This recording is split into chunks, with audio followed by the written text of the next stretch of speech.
কোলাহল মুক্ত এক জিন্দিগি দাও, আখিরাত কোলাহল মুক্ত এক জিন্দিগি দাও। রব্বানা আতিনা ফিদ দুনিয়া হাসানা অফিল আখিরাতি হাসানা। আল্লাহ দুনিয়ার রোড রাস্তাটাকে নিরাপদ করে দাও, যেখানে অ্যাক্সিডেন্ট না হবে, চোর ডাকাত না থাকবে, এরকম রাস্তা করে দাও। আল্লাহ আমাদের কোর্ট কাছারি আদালতগুলিকেও শান্তিময় করে দাও, সুন্দর করে দাও, যেখানে নিরপেক্ষ বিচার হবে। চেহারা দেখে দল দেখে বিচার করবে না, বরং যেই ব্যক্তি দোষী তার বিরুদ্ধে রায় যাবে, আর যে ব্যক্তি দোষী না সে শত্রু হলো সে মুক্তি পেয়ে যাবে। এরকম আদালত চাই। রব্বানা আতিনা ফিদ দুনিয়া হাসানা, রব্বানা আতিনা ফিদ দুনিয়া হাসানা। আল্লাহ রোগ মুক্ত এক জিন্দিগি দাও। যদি রোগ দাও, হসপিটালটা এমন থাকা চাই যেখানে আমার চিকিৎসা হবে বিনা পয়সায়, বিনা অর্থে বা কম পয়সায়, ভালো সুচিকিৎসা পাবো, এরকম এক হসপিটাল আমাদেরকে দান করো। মাওলা হে, কোর্ট কাছারি আদালত অফিস আদালতগুলি এমন ভালো বানিয়ে দাও যেখানে যাওয়ার পরে আমার কাজ করার জন্য ঘুষের প্রয়োজন হবে না। অফিসাররা আমাকে মনে করবে আমি দেশের মালিক। এ জনগণ, সে গরিব হোক, দুঃখী হোক, মেহনতি হোক, ঋষি হোক, চামার হোক, সে দেশের মালিক। এ আমাদেরকে দেয়, আমরা তাদের বেতন গ্রহণ করি। এরকম ভাব নিয়ে অফিসার জন্য চেয়ারে বসে, এরকম অফিসার আল্লাহ আমরা দুনিয়াতে চাই। গরিব বাবার কথা বুঝেন নেই, এই কথার মর্যাদা অনেকেই বুঝেন নেই। দেখেন, এখানে আপনারা যারা আছেন, চাই আপনি ঋষি হন, কামার হন, মজদুর হন, আপনি শ্রমিক হন, গরিব হন, এমনকি আপনি ভিক্ষুক হন, আপনি কিন্তু বাংলাদেশকে দেন। আপনি বাংলাদেশকে হুজুর আমি তো ভিক্ষুক কই দেই।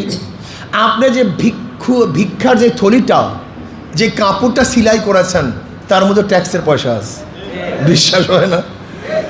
আপনি যে বাটি দিয়ে থাল দিয়ে ভিক্ষা করতেছেন, এটা ক্রয় করছেন না, এটার মধ্যে ট্যাক্সের পয়সা আছে। একজন ভিক্ষুক যে লুঙ্গি পরে, তার মধ্যেও ট্যাক্সের পয়সা আছে। একজন ভিক্ষুক যে গঞ্জি গায়ে দেয়, তার মধ্যে কিসের পয়সা আছে ভাই? ট্যাক্সের পয়সা আছে।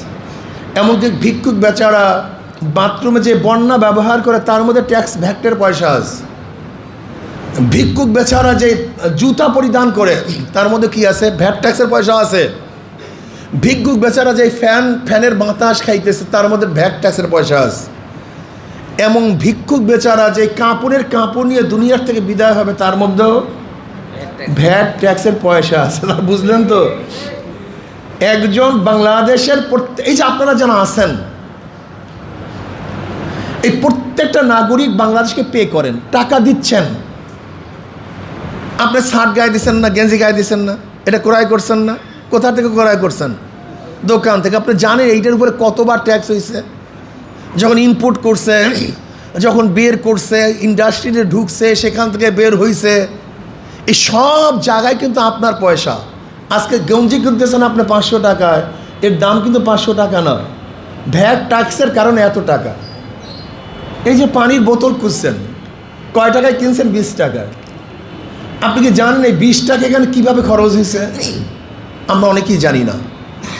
প্রত্যেকটা পদে পদে আপনার পর্যন্ত আসা পর্যন্ত এমন কোনো পদ নাই যেখানে পয়সা খরচ হয় নাই। আপনি তো পানি পান করতেছেন, মনে করছেন আপনার পয়সা দিয়ে পানি পান করছেন না, আপনার মাথার ঘাম পায়ে ঝরানো পয়সা দিয়ে পানি ক্রয় করছেন, সরকারকে হাজারো টাকা পে করছেন। এই যে ঘুরতেছে আজকে ফ্যান মাগনা, এই যে বাতি জ্বলতেছে মাগনা, এই যে আপনি চেয়ারে বসছেন মাগনা না। বাংলাদেশের মানুষ যাহা কিছু ব্যবহার করে, সেখান থেকে সরকারকে পয়সা দেয়। আমরা দেই, সরকার নেয়। আমরা মালিক। যত বাংলাদেশের কর্মচারী আছে, চাকুরিজীবী আছে, তারা আমাদের শ্রমিক। এটা আপনার মাথার মধ্যে রাখতে হবে। চাকুরিজীবী বুঝেন? চাকুরগিরি করে যে জীবিকা নির্বাহ করে তাকে বলে চাকরিজীবী। চাকুরগিরি করে যে জীবিকা নির্বাহ করে তাকে বলা হয় কি? চাকরিজীবী। সে তো চাকুরি করতেছে, কিন্তু মালিককে সে তো নেয়, দেয় কে? এসব আপনারা দেন। এর জন্য বলা হয় গণপ্রজাতন্ত্রী বাংলাদেশ সরকার। গণপ্রজাতন্ত্রী, এটা প্রজাদের দেশ, এই আপনাদের দেশ। যাই হোক, রব্বানা আতিনা ফিদ দুনিয়া হাসানা। আল্লাহ এমন অফিস আদালত চাই যে অফিস আদালত আমাকে সম্মান করবে, আমাকে ইজ্জাত করবে, আমাকে সম্মান দেখাবে, আমাকে গোলাম ভাববে না, আমাকে তুচ্ছ তাচ্ছিল্য করবে না, আমাকে অপমান অপদস্থ করবে না। এরকম আমি অফিস আদালত চাই। কি চান না আপনারা? ব্যাস এটা আমি চাই। আল্লাহ খাদ্যের নিরাপত্তা চাই। এমন খাদ্য না খাবো যে ক্যান্সার ঢুকবে, হার্ট ডিজিজ ঢুকবে, ব্লাড প্রেশার হবে, অসুস্থ হয়ে যাব, এরকম খাদ্য চাই, নিরাপদ খাদ্য চাই। আল্লাহ আমি এমন জিন্দিগি চাই যে জিন্দিগির মধ্যে দুনিয়াতে শান্তিতে বসবাস করতে পারবো, আমার ঘরের দরজা উন্মুক্ত করে আমি ঘুমাতে পারবো। আল্লাহ এমনভাবে স্ত্রী চাই যে স্ত্রী আমার উপর জুলুম করবে না। আল্লাহ এমন স্বামী চাই যে স্বামী অত্যাচারিত হবে না। রব্বানা আতিনা ফিদ দুনিয়া হাসানা। মজার কথা, কিন্তু আমি এইমাত্র যে কথাগুলি বলছি এগুলি কি একটাও আছে বাংলাদেশে? নাই। এটা পাবেন না। বলে কেন পাবেন না? কারণটা কি ভাই? আচ্ছা আমি আপনাকে একটা কথা বলি, সহজ কথা বলেন, বুঝেন আপনি। আচ্ছা, যেই ব্যক্তি মাদক সেবী সে ব্যক্তি মাদককে বন্ধ করতে পারে? যে ব্যক্তি গাঁজা সেবী সে গাঁজার বিরুদ্ধে কথা বলতে পারে? আচ্ছা, যে ব্যক্তি দুর্নীতিবাজ সে কি দুর্নীতি বন্ধ করতে পারে? এখন বলেন তো আমাদের বাংলাদেশের মধ্যে দুর্নীতিবাজের সংখ্যা কি পরিমাণ?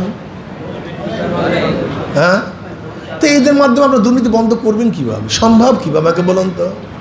শোনেন জনগণ বন্ধুরা, খুব ভালো মতো বোঝার চেষ্টা করবেন।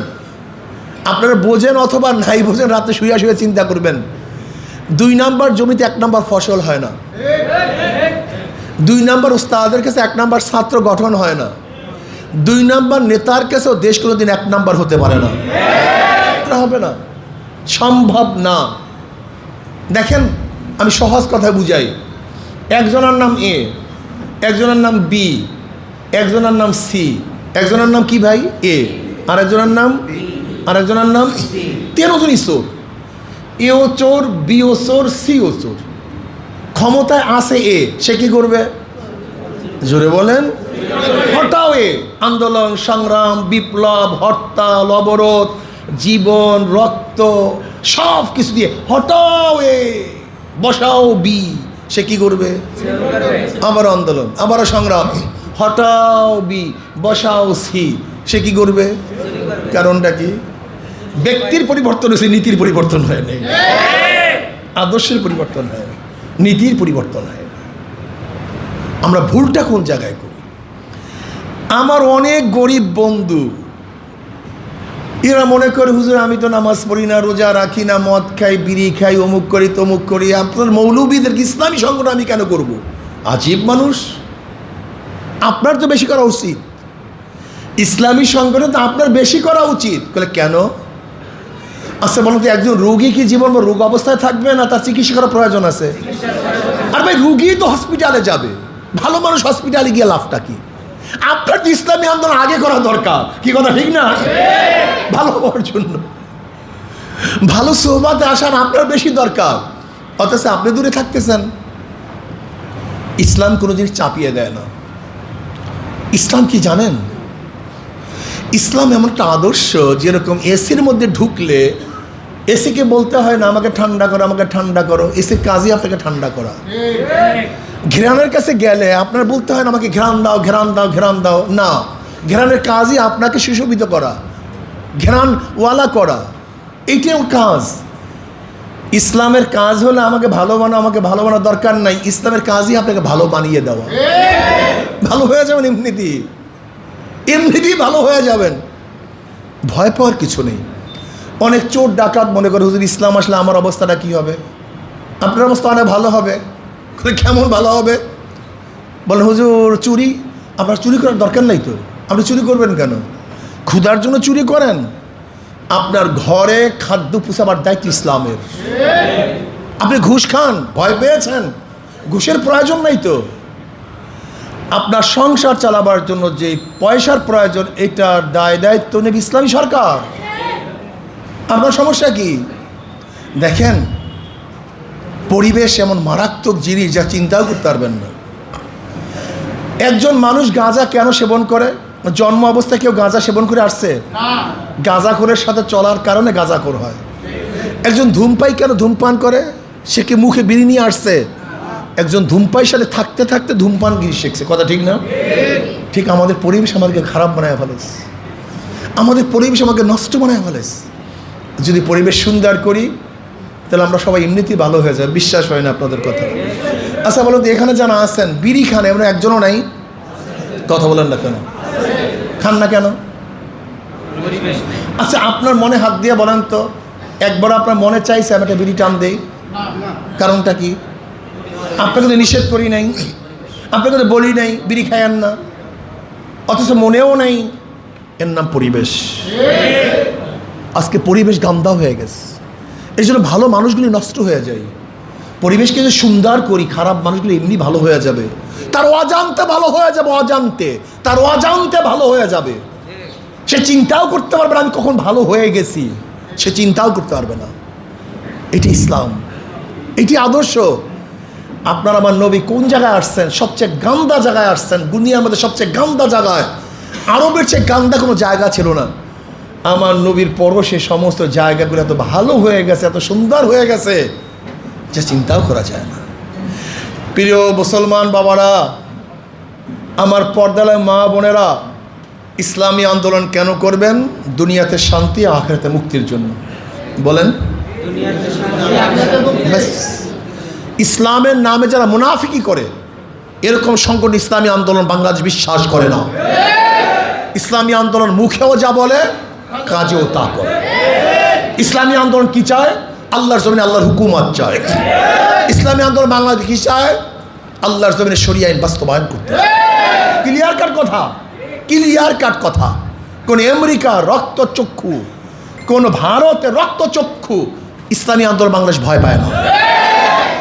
ইসলামী আন্দোলন বাংলাদেশ 92% মুসলমানদের দেশে ইসলাম হুকুমাত চায়। বলতে বলুন হুজুর, হিন্দুদের অবস্থাটা কী হবে? ওরাও শান্তিতে বসবাস করতে পারবে, খ্রিস্টানরাও শান্তিতে বসবাস করতে পারবে, প্রত্যেকটা ধার্মিক তাদের ধর্ম নিরাপদে পালন করতে পারবে। এর নাম ইসলাম, এর নাম ইসলাম। আসুন, আমি খোকসাবাসীকে বলবো, আমরা বহু দল দেখেছি, বহু দলের শাসন দেখেছি। এবার আমরা সমৃদ্ধভাবে সবাই মিলে ঝিলে ইসলামী আন্দোলন বাংলাদেশে অংশগ্রহণ করি। রাজি আছেন ইনশাআল্লাহ? আপনাদের সবাইকে ধন্যবাদ। ইসলামী আন্দোলন বাংলাদেশে আপনারা ইনশাআল্লাহ অংশগ্রহণ করবেন। ইসলামী আন্দোলন বাংলাদেশের খোকসা থানার বিগত কমিটি ভেঙে দেওয়া হলো, নতুন কমিটি ঘোষণা করছি। সভাপতি আলহাজ আনোয়ার খান, আলহামদুলিল্লাহ। সহসভাপতি প্রিন্সিপাল আব্দুল আউয়াল, মাশাআল্লাহ। সহসভাপতি মাওলানা মোহাম্মদ মোজাম্মেল হক, সহসভাপতি আলহাজ মোহাম্মদ শাহজাহান আলী, সেক্রেটারি মাওলানা মোহাম্মদ নজরুল ইসলাম, মাশাআল্লাহ।